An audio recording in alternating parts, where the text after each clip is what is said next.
인사하겠습니다. 샬롬, 샬롬, 샬롬, 샬롬. 아멘. 여행, 요즘에 휴가 기간입니다. 한 자매가 로마 여행을 가려고 그곳에 대한 여행 책자도 사고 일정도 세우고 계획을 한 다음에 비행기에 타서 내렸더니 로마가 아니라 네덜란드입니다. 한 번도 가보지 못했고 이곳이 어떤 곳인지 전혀 모르는 낯선 땅에 어떡하지? 이거는요, 예시로 든 이야기입니다. 무슨 얘기냐면 나는 이렇게 계획을 해서 이렇게 흘러갈 거라고 생각을 했는데 막상 마주한 현실은 한 번도 생각해 보지 못했고 예측이 불가능했었던 상황들을 우리가 일상에서 마주하기도 하기 때문입니다. 그럴 때 어떤 마음이 드시나요? 저는 그 교회 4층에 있으면 우리 교회 구조상 가끔 새가 들어오거든요. 새가 4층으로 들어오면 2층부터 시작해서 막 날아다니면서 퍼드득 뭐 어디 가서 쿵 저기 가서 쿵. 왜냐면 갑작스럽게 들어왔으니까요. 근데 그러다가 좀 있으면 그래도 적어도 출구를 찾아서 나가기는 하더라고요. 다행이기는 해요. 퍼드득 그 새가 제 마음속에 있는 것 같아요. 이 마음이 보통 퍼드득거리는 게 아니에요. 계속 이 단어만 쓸 것 같은데 어쩔 줄 몰라 하게 뛰어요. 그래서 소용돌이가 쳐서 머리로는 괜찮아 하는데 몸이 먼저 알아요.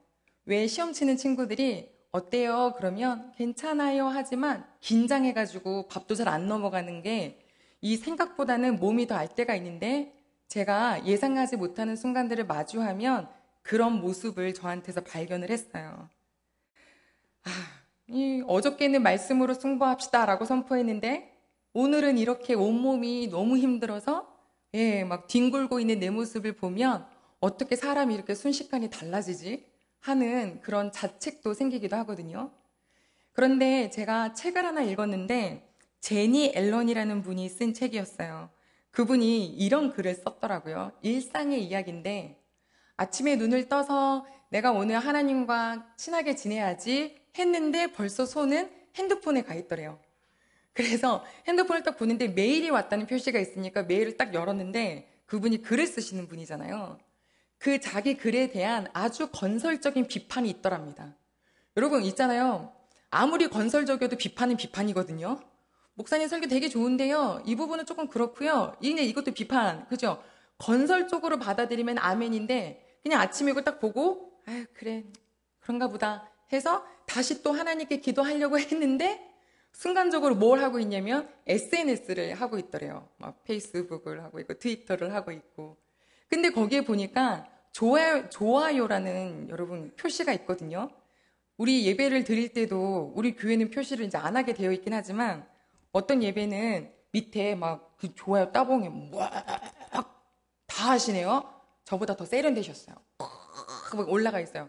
근데 자기 글에는 그렇게 몇 개가 올라와 있는데 자기 친한 작가를 딱 보니까 그 글에 좋아요가 훨씬 더 많더래요. 그러니까 갑자기 기분이 확 상하면서 그래 난 글 쓰면 안 되지 이런 생각까지 들더라는 거예요. 그랬는데 좀 있다가 보니까 이제 현관에서 남편이 밖에 나갔다가 들어오는데 그 얼굴이 마치 아침에 하나님과 너무 깊은 교제를 한 것처럼 너무 행복하게 들어오는 거예요. 행복하게 들어오는 그 남편 얼굴도 싫더래요.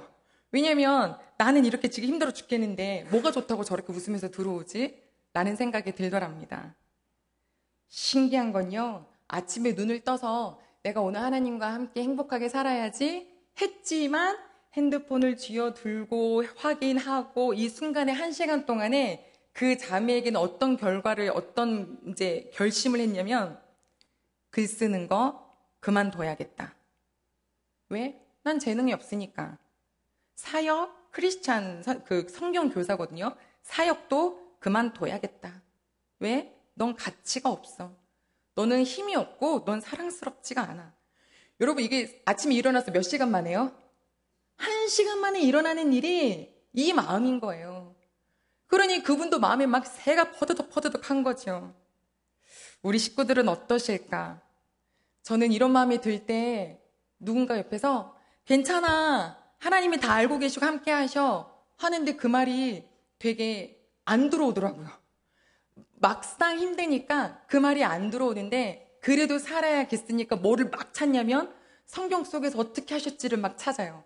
나같이 못난 반응을 보인 사람이 누가 있지 찾는데 그분이 바로 누구였냐면 엘리야 분이셨어요.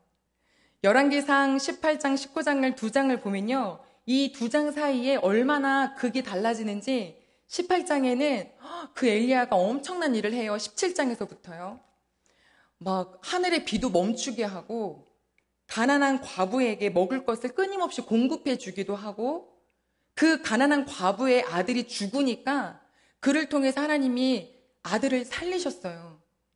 또한 바알 선지자들을 수백 명 앞에 놓고서도 얼마나 근사하게 말씀으로 호령하냐면 일단 백성들에게 도대체 언제까지 머뭇머뭇할 거고 언제까지 이렇게 저렇게 기우뚱할 거냐고 하나님, 여호와가 여러분들의 하나님이라면 하나님을 믿으라고 선포하고요. 여호와 하나님께 기도해요. 여호와여, 아브라함의 하나님, 이삭의 하나님, 야곱의 하나님, 지금 이 일이 하나님이 하시는 일이라는 것을 보여주십시오. 확 하면서 사람들 앞에서도 그렇게 선포를 하는데요. 진짜 근사했어요. 그렇게 기도하고 나니까 하나님께서는 불을 내려주셔서 그 앞에 있는 모든 것들을 다 핥아버리시는 하나님이 함께 계신다는 것을 보여주셨던 그 사람이 다음날 아시잖아요.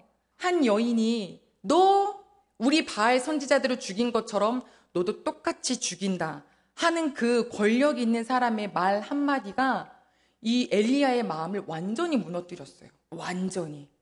이 완전히 무너뜨린 걸 뭘 보고 아냐면 그 소식을 듣고 그 이야기를 알자마자 도망치기 시작하는데 아까 그 자매님이 난 글쓰기 그만둬야겠어.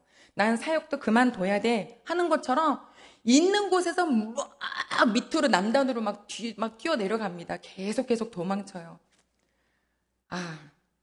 그 모습을 보니까 야, 나만 그런 게 아니구나. 그런데 어저께의 기도의 고백은 여호와여 막 이러셨는데 오늘의 기도는 뭐라 그러냐면 이렇게 적혀 있어요. 여호와여 넉넉하오니 지금 내 생명을 거두시옵소서. 이거는 그냥 한마디로 표현하면 뭐냐면 나 지금 너무 힘들어요. 죽을 것 같아요. 라고 하는 말이나 똑같거든요. 혹시 지금 제가 함께 나눴던 것처럼 우리 식구들의 이 일주일 동안에 혹시 삶 속에서는 이렇게 막 가슴이 막 퍼드덕 거리는 그런 순간은 없으셨는지 그래도 불구하고 승리하셨다면 할렐루야입니다. 한번 인사할까요? 할렐루야. 네. 근데 만약에 그 가운데 저처럼 뒹구셨다면 그것도 할렐루야입니다. 왜냐면 오늘 시편 31편 봤더니 이 말씀도요. 우리가 지난주에 같이 읽었던 말씀이잖아요. 다윗이 정말 힘들었을 때 탄식하면서 하나님께 부르는 시였었어요. 엘리야도 고통 중에 있었고 다윗도 고통 중에 있으니 지금 이 자리에 혹시 고통 속에 있다면 이거 하나님을 믿고 안 믿고의 문제가 아니라는 것을 먼저 마음으로 위로를 얻으시고 그렇다면 나는 이 순간에 어떻게 해야 할까? 말씀으로 답을 찾으셔서 그 말씀의 힘을 얻어내시는 우리 모두가 되기를 소망합니다. 31장 1절입니다. 같이 읽겠습니다. 시작. 여호와여 내가 주께 피하오니 나를 영원히 부끄럽게 하지 마시고 주의 공의로 나를 건지소서. 아멘. 여호와여 내가 피합니다. 여호와 하나님께 내가 의지합니다. 맡깁니다. 우리 귀한 가족 여러분, 일단 하나님께 뭐든지 말씀하시기를 소망합니다. 숨기지 마십시오. 아담이 숨긴 것처럼 우리도 뭔가를 숨기려고 하는데요. 잠언 말씀에 이런 말씀이 있습니다. 자기의 죄를 숨기는 자는 형통하지 못하지만 죄를 자복하고 버리는 자는 불쌍히 여김을 받으리라. 아멘. 숨기는 사람은 형통하지 못하지만 그럼 누가 숨기게 할까요? 사단이 기가 막히게 이 역할을 해요. 사단은 하나님께 입을 벌리지 못하게 해요. 너 이거 말하면 요거도 먹을걸? 너 이거 말하면 하나님이 속상하실걸? 너 이렇게 말하면 너 버림받을걸? 등등의 이야기를 이 사단 우리 속에 하는데요. 귀한 가족 여러분, 우리 하나님이 오히려 기뻐하시는 것은 뭐냐면 죄를 자복하는 것입니다. 저는 이게 되게 감사해요. 뭐가 감사하냐면 하나님께서 직접 우리 보고 말하라고 하신 것이 너무너무 감사합니다. 내 죄에 대해서 내가 누군가를 찾아가서 해결을 봐야 하는 중간 다리가 있는 게 아니라 이 자리에 있는 모든 식구분들이 한 명도 빠짐없이 하나님께 말씀드릴 수 있습니다. 따라할까요? 직접 말씀하십시오. 하나님, 저 이렇습니다. 저 이렇습니다. 지금 제 마음이 퍼드덕거립니다. 하나님, 지금 이렇습니다. 어떻게 얘기해요? 뭐든지 얘기해요. 숨긴다는 것은 뭐냐면 죄가 쌓인다는 건데요. 뭐든지 처음에는 민감하거든요. 새 옷을 사면 여러 번 얘기 나누지만 뭐 하나 묻으면 민감해요. 하지만 이게 켜켜이 쌓이면 죄에다가 죄가 쌓이면 이제부터는 무뎌져요. 어제 한 분이 이런 얘기를 하시더라고요. 더러운 거 처음에 만질 때는 너무 더러워서 싫었다. 그런데 계속 똑같은 거 만지다 보니까 더러운 줄도 모르고 그냥 맨손으로 만져지더라. 죄에 대한 마음이 혹시 우리에게 이러진 않을지 부디 아둔하고 둔하여지지 않도록 하나님께 다 말씀하시대요. 이렇게 말씀하시죠. 우리 9절과 10절입니다. 에어컨은 꺼주세요. 9절과 10절입니다. 네, 시작. 여호와여, 내가 고통 중에 있사오니 내게 은혜를 베푸소서. 내가 근심 때문에 눈과 영혼과 몸이 쇠하였나이다. 내 일생을 슬픔으로 보내며 나의 연수를 탄식으로 보내며 내 기력이 나의 죄악 때문에 약하여지며 나의 뼈가 쇠하도소이다. 아멘. 이 두 구절 안에 단어가요, 다 들어가 있어요. 고통 중에 있어요. 근심 때문에 몸이 죽겠어요. 10절에 보면 내 죄악 때문에 내 뼈가 쇠하는 것 같아요. 여러분, 진짜 너무 걱정하고 힘들었던 그 두려움이 내 몸까지 망가뜨리는 것을 경험하신 적이 있으신가요? 학자들이 그러는데요. 세상 사람들이 갖고 있는, 모든 사람이 갖고 있는 질병 중에 대부분이 다 부정적인 생각에 나오는 결과이다라고 표현을 했어요. 근데 진짜로 몸이 반응을 하더라고요. 뭐 할 때요? 두려울 때요. 그래서 엘리야도 죽여주세요라고 말했는데 그건 사실 진짜 힘들 때 얘기하는 거예요. 가족 여러분, 사람들한테 이야기하면 그것은 나중에 약점으로 다시 돌아오기도 해요. 가십으로 돌기도 해요. 하지만 여호와 하나님께 말씀드리시는 것은 일단 비밀이 보장되고, 그리고 두 번째는 다 얘기할 수 있어요. 아주 솔직하게. 고통스럽습니다. 이 상황을 어떻게 해야 할지 모르겠습니다. 도와주시고 알려주세요. 여러분, 고통이 있을 때 제일 큰 행복은 뭐냐면 하나님의 손을 잡을 수 있다는 거예요. 언제 하나님 손 잡냐면 어려울 때 잡아요. 내 몸이 모든 것이 다 형통할 때는 그냥 하나님 룰루랄라인데 사실 하나님 하고 부르게 될 때는 어렵고 힘들 때예요. 그러니 고통이 어떨 때는 하나님 손 잡을 수 있는 힘이기도 해요. 두 번째요. 그렇게 하나님께 피하신 다음에는 따라할까요? 믿고 선택하고 선포하십시오. 아멘. 믿어주세요. 그리고 선택하세요. 선포하세요. 그럼 뭘 믿어요? 있잖아요. 우리 하나님은 되게 따뜻하신 분이세요. 엘리야가 나 너무 힘들어요 라고 할 때 나 그래서 어저께는 막 선포자로서 멋있게 사역을 했는데 오늘은 완전히 힘들어 있는 그 엘리야를 보고서 이렇게 말씀하지 않으셨어요. 너 지금 뭐 하고 있냐? 라고 안 하셨어요. 너가 지금 목사인데 이러고 있으면 되냐? 이렇게 안 하셨어요. 너가 엘리야인데 이러면 되겠냐? 이렇게 안 하시고요. 먹이셨고 마시게 하셨고 또 재우셨어요. 되게 따뜻해요.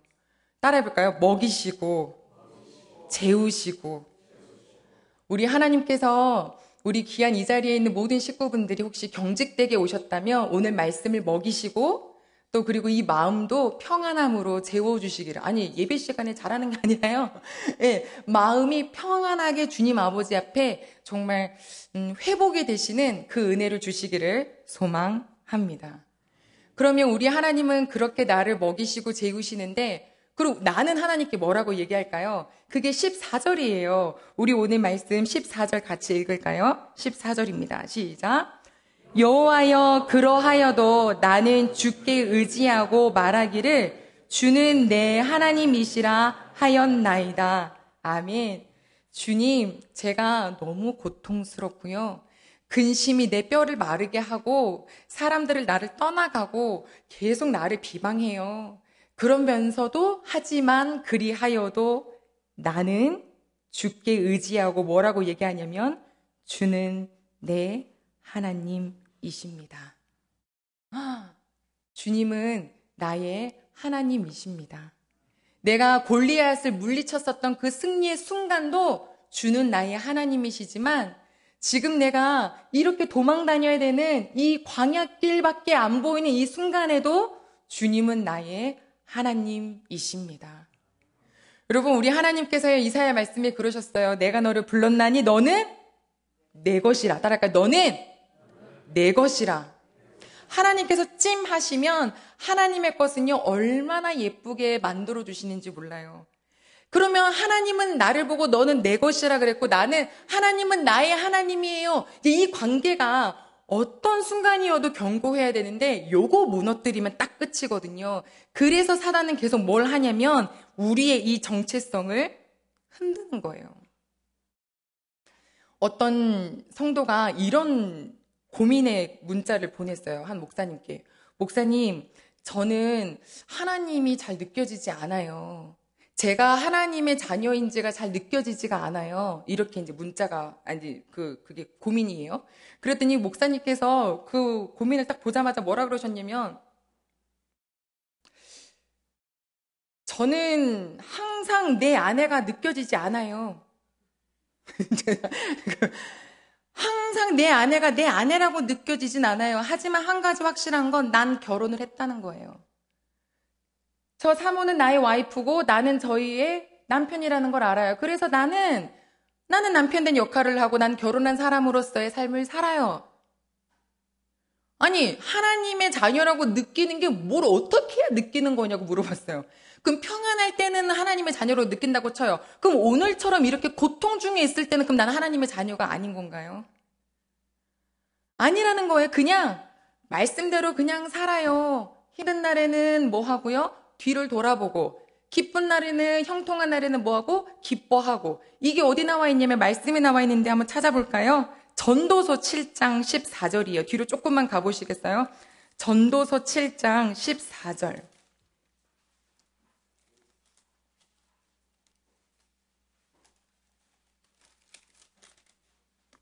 전도서 7장 14절 같이 보겠습니다. 네, 같이 읽을까요? 네, 시작.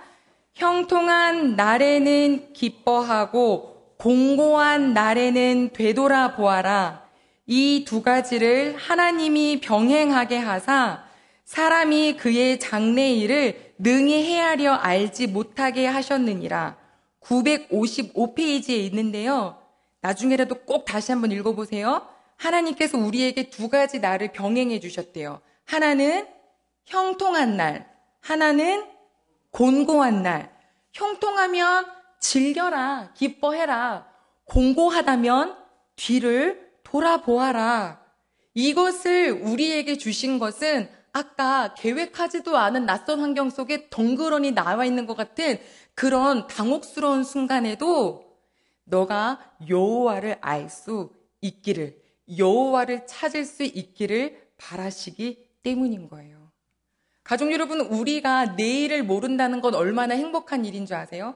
아마 우리가 내일을 안다면 굉장히 골치 아플걸요?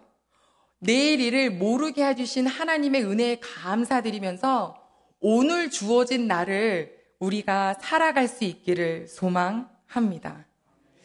내일 일은 모른다. 아, 이유가 있겠지. 골치 아프니까 은정아 몰라도 돼. 넌 오늘을 살아. 그렇구나. 그래서 오늘 시편 31편 15절에 다윗은 이런 고백을 했죠. 우리 같이 본문이었죠? 15절 같이 읽겠습니다. 시작. 나의 앞날이 주의 손에 있사오니 내 원수들과 나를 핍박하는 자들의 손에서 나를 건져 주소서. 아멘. 하나님, 내 앞날이 누구 손에 있어요? 주님의 손에 있어요. 믿으시나요? 하나님의 손 안에 나의 앞날이 있다는 건 염려 말아라, 걱정 말아라, 두려워하지 말아라, 내가 너와 함께 있다. 이거 되게 행복한 일이거든요. 우리 귀한 모든 식구분들이 형통한 날에도 공고한 날에도 하나님, 저의 앞날은 주님의 손에 있어요. 근데 이게 힘들 때는 언제 힘드냐면 내 앞날을 내가 원하는 계획대로 하고 싶을 때 힘들어질 거예요. 왜냐면 저의 나이에 적어도 이 정도에 혹은 내가 2023년도 이제 8월 달을 마주할 때 적어도 나의 위치는 막 이런 것들이 내 계획이 막 세워져 있다면 그 계획대로 안 될 때 굉장히 힘들어요. 이 계획대로 안 될까봐 두려워요. 그 두려움은 나의 영혼을 좀먹기 때문에 나는 그런 긴장 속에서 너무너무 힘든 삶을 살게 되죠. 우리 하나님 손에 있다라는 것은 나보다 나를 더 사랑하셔서 나를 더 내가 생각한 것보다 훨씬 더 잘 되게 해주실 하나님 아버지이심을 신뢰하라는 주님의 뜻입니다. 그 하나님이 이 자리에 있는 저희 모두가 신뢰되기를 소망합니다. 내가 원하는 앞길은 무엇이 있을까요? 나의 앞날이 내 손에 있다. 그러면 상상력이 아무래도 좀 떨어지지 않을까요? 우리가 상상해도 그냥 제가 어떤 영상을 봤는데 아기가 펑펑 우는 거예요. 왜 이렇게 펑펑 우나 봤더니 그 손에 쥐어져 있었던 뭔가 하나가 땅에 딱 떨어졌는데 그게 뭐냐? 막대 사탕. 이 막대 사탕을 들고 너무 예쁘고 너무 좋아서 있는데 아빠가 뭐라 그러냐면 그거 할머니 드리자. 그러니까 했는데 그게 너무 귀여우니까 먹어 했어요. 그러니까 얘가 먹어 하면서 이렇게 했는데 하다가 이게 너무 긴장되니까 뚝 하고 떨어진 거예요. 세상을 다 잃었더라고요. 이렇게 울기를 얼마나 오랫동안 하는데 여러분 그거 보면 지금 왜 웃으세요? 애가 세상을 다 잃었는데. 아니 너무하신 거 아니에요? 어떻게 아이의 마음을 이렇게도 몰라주세요? 우리가 하나님 앞에 그렇게 울고 있다는 거예요. 나는 그게 세상인 줄 아나 봐요. 내 손에 그게 딱 떨어져 나가면 이게 나의 전부를 잃는 거라고 생각하나 봐요. 그러니 어떻게 울어요? 그러면 아버지도 진짜 우리 식구들이랑 똑같을 것 같아요. 울어. 계속 울어봐. 이러실 것 같아요. 사탕 까짓 거 하나네. 한 봉지를 사다 주실 그 아빠도 있는데 사랑하는 가족 여러분, 우리 하나님 아버지가 우리 아버지신데 사탕 떨구시고 울지 마시고 뭐 울 때는 울어야죠 또. 우는 것도 치료법이 된다 하더라고요. 막 우세요. 소리 내서 우셔도 돼요. 그런데 중요한 건 그 마음을 마지막에 딱 잡으세요. 나의 앞날은 주님의 손에 있습니다. 하나님, 제가 이것이 전부인 줄 알았는데 전부가 아닌 줄로 믿습니다. 하나님, 이 길고 긴 터널이 날 끝났구나, 인생의 끝인 줄 알았는데 끝이 아닙니다. 아니, 부구왕 IC로 오려 그러면요, 서울 쪽에 오든지 아니면 저쪽에 그 경기도 쪽에서 오든지 간에 터널이 어마어마하게 길더라고요. 여러분 진짜 멋지지 않나요, 우리나라? 터널이 그렇게 길게 뚫어놓은 거 보면. 근데 가는데 이게 끝이 있을까 싶어요, 진짜. 진짜 끝은 오나요? 오더라고요. 톨게이트가 있어요. 1,100원 내면 나와요. 끝이 있어요. 그러면 그 터널에 뭘 생각하고 가면 되냐면 끝은 있어. 근데 그 끝이 어디냐면 반드시 내가 가야 할 종착점이야. 시편 107편에 우리가 지난주 오후 예배 때 나눴던 말씀이 뭐였나요? 배를 타고 나간 사람들이 이 배가 갑자기 풍랑으로 인하여서 하늘 높은 줄 모르고 공중으로 떴다가 바닥 밑으로 꺼지는 것처럼 바닥으로 내팽겨 쳤다가 이 업앤다운을 계속 반복하는데 그 배에 있는 사람들은 죽는 줄 알고 그때 뭐 한다 그러냐면 죽게 부르짖었더니 죽는 줄 알았는데 그때마다 부르짖었더니 마침내 여호와께서 그 배를 항구에 정착시키셨어요. 결국엔 도착한다니까요. 어디예요? 내가 원하는 항구에 도착하는 게 아니라 여호와 하나님이 기은정을 보시기에 가장 좋은 곳으로 정착하게 해주세요. 여호와 하나님이 우리 귀한 식구들 개개인에게 가장 좋은 곳으로 정착하게 해주시는데 그 과정에 필요한 것은 바로 무엇이냐면 믿음이에요. 오늘 나의 이런 순간에도 우리 아버지 손에 있으니 내일 어떻게 될지 모르겠어도 아버지 손에 있으니 한 분을 뵀는데 그분이 몇 개월 전에 이제 만날까요? 이제 이랬는데 아무튼 서로가 시간이 안 맞았어요. 고민이 있으시다고 하셨었고 어른이시지만 겸손하게도 그 이제 상담을 함께 하시려고 하셨는데 못 뵀어요. 아무튼 그리고 이번 주에 엊그저께 뵀네요. 그런데 그 수첩을 보여주시는데 그때는 너무 고민거리여가지고 당장 만나서 뭔가 상담을 해야 될 것 같고 막 이러셨는데 시간이 지나 보니까 다 해결이 돼 있더래요. 그래서 그냥 밥만 먹었어요. 여러분 근데 그날 그분의 말이 얼마나 위로가 되냐면요. 오늘 혹시 이번 주 안에 혹은 오늘 안에 고통스러운 거 있으세요? 이 시간이 해결을 해요. 시간이 가면 이게 해결을 해요. 그러니까 우리는 뭐 하시면 되냐면 그 시간 속에 잘 버텨주세요. 주님 안에서 잘 버텨주세요. 코로나 기간이 끝나고 미국에 리서치를 해봤더니 하나님이 없다라고 하는 퍼센티지가 굉장히 상승했대요. 지금 우리 진짜 21세기야말로 앞으로 어떻게 될지 모르는, 하루 앞을 모르겠는 그런 시대를 겪고 계시잖아요.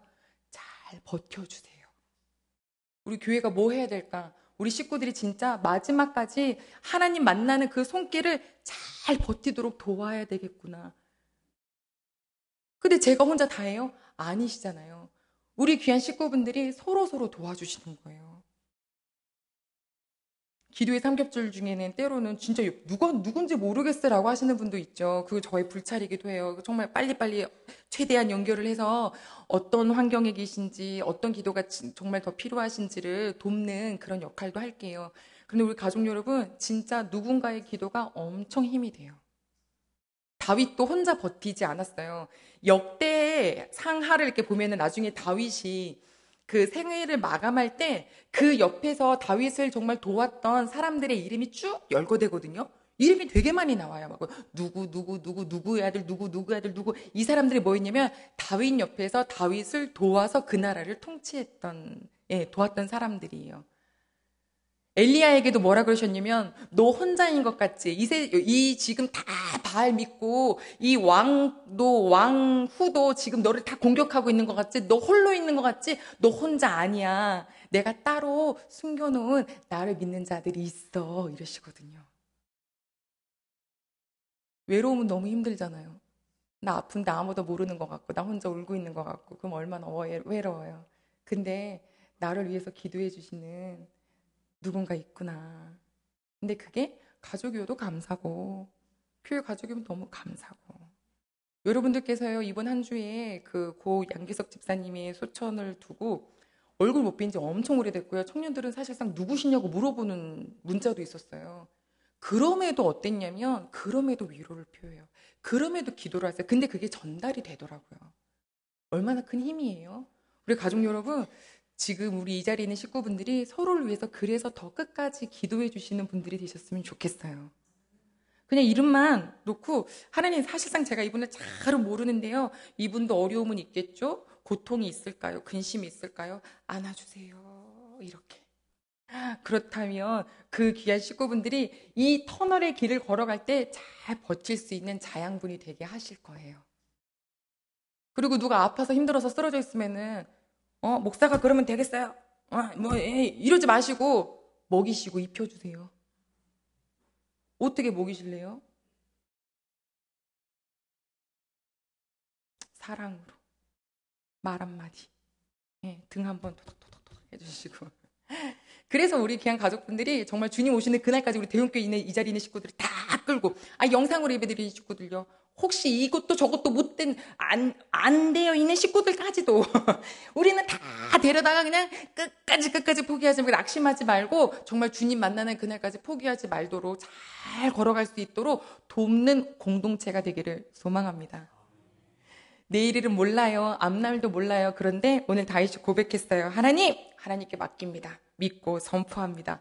이런 경험치들, 이런 고통들, 이런 근심들이 있을 때마다 오히려 더 하나님을 알아가게 되는 과정이니 그 과정 속에 주님을 더욱더 사랑하게 되는 우리 모든 대형교회 식구분들이 되기를 소망합니다. 오늘 마지막으로 이 찬양 올려드리고 기도할 텐데요. 에어컨은 다시 켜주세요. 감사해요. 여러분 주보에도 있습니다. 내일은 난 몰라요 라는 찬양인데요. 항상 우리 몇 번 찬양 올려드리죠. 예, 슬픈 찬양 아니에요. 희망의 찬양입니다. 올려드립니다.